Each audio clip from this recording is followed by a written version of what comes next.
Do you find yourself loving animals but hating minorities and miss that aunt who's no longer invited to family gatherings, who's really cringy and really condescending, despite not being capable of critical thinking at the middle school level? You do? Well, then do I have the perfect creator for you?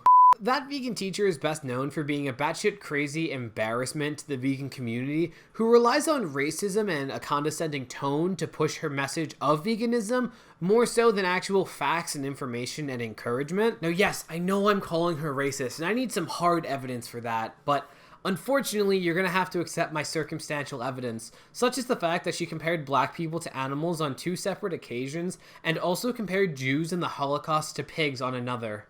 I know, I'm really reaching here. And this is to the point that she managed to make a post about Black History Month blatantly racist. She immediately starts out by comparing animals to slaves.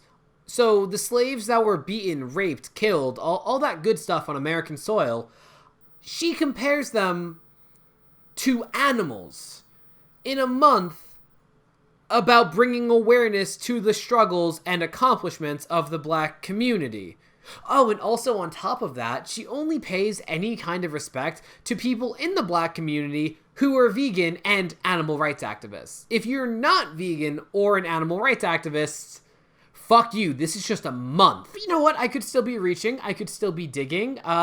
It's not like she would ever make a song titled I Can't Breathe about animals during the Black Lives Matter protests. Damn it! Yeah, this is completely serious. Part of her shtick is she likes to do like little songs about veganism that are, I guess, technically music. She starts by talking about a cow being led to their slaughter with a rope around their neck. That's not like lynching at all. She then talks about a pig in a gas chamber. Don't worry, she makes this comparison again later, so I'll get to that. So this nonsense called music eventually just starts talking about the issues that people face and continues to be nonsense. It starts off by talking about a baby being circumcised because that's relevant to this song, and then eventually goes into, you know, the Black Lives Matter movement and black people being mistreated by police, because she literally wanted to be able to say, I'm not racist, I talked about black people, so, you know, my song is not at all making light of the fact that black people were being killed in our country. Even though the same exact song eventually features a graphic saying all lives matter. And she has this amazing post on TikTok in which she says that pigs are tattooed and led to a gas chamber. Remind you of anyone else? Fuck you. I'm not even Jewish, but you do not get to make that fucking comparison. In the Jewish religion, aren't pigs seen as like dirty and impure and like that's why they don't consume pork? And so you're comparing Jews in the Holocaust to fucking pigs. This is the really interesting thing about that vegan teacher, is she has absolutely no fucking point or ability to come up with her own message, so she co-opts the message of movements that, I am sorry, but are so much more fucking important than veganism, such as the Black Lives Matter movement, the fight against anti-Semitism, and also school shootings against fucking children. And this was an elementary school teacher. She starts off this video by specifically saying this gem. There are dead bodies in schools right now. Such a weird coincidence, right? Such a weird coincidence that she starts out saying there are dead bodies in schools right now. Not talking about children being sent to schools amid COVID. Not talking about the school shootings that happen in America almost, every day usually? No. The meat being served to children. This person is fucking garbage. This is the same person who goes out of her way to try to validate the idea of vegan phobia. Yeah, there are people who do shitty things like feed meat to vegans, don't get me wrong, but like, come on. Are you that bored in retirement? Most people pick up knitting, not invent a new type of discrimination. And also, I'm sorry, this is really funny. She did one of those posts that people who are in communities that face discrimination often do, where it's like, remember their names, remember people who died for being true to themselves. And she did that for veganism? And had 2 names. 2 names.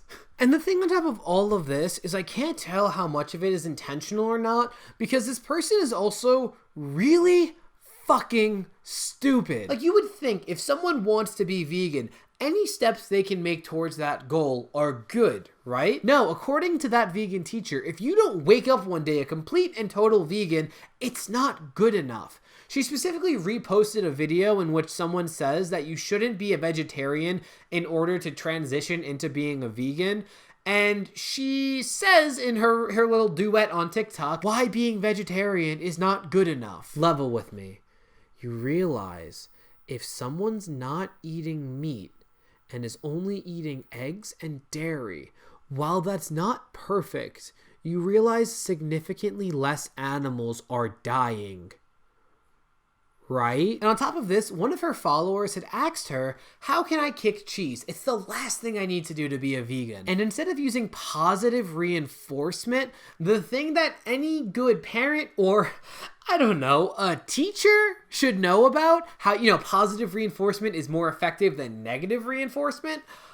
She goes on this unintelligible rant in which she provides no encouragement, no advice, and instead shames her and says that she's stealing milk from a baby cow. That's great, but humans have cravings that are psychologically very hard to overcome, and you didn't address that at fucking all. And I think with all of this, I was able to figure out why she chose to be an elementary school teacher instead of a middle or, God forbid, high school level teacher. That's because the second any of her students turned 11, they would have immediately been smarter than her, making it a lot harder for her to use that condescending tone she just needs whenever she wants to try and make a point. But you know what? In all fairness, I'm sure she was a great teacher that all of her students remember fondly.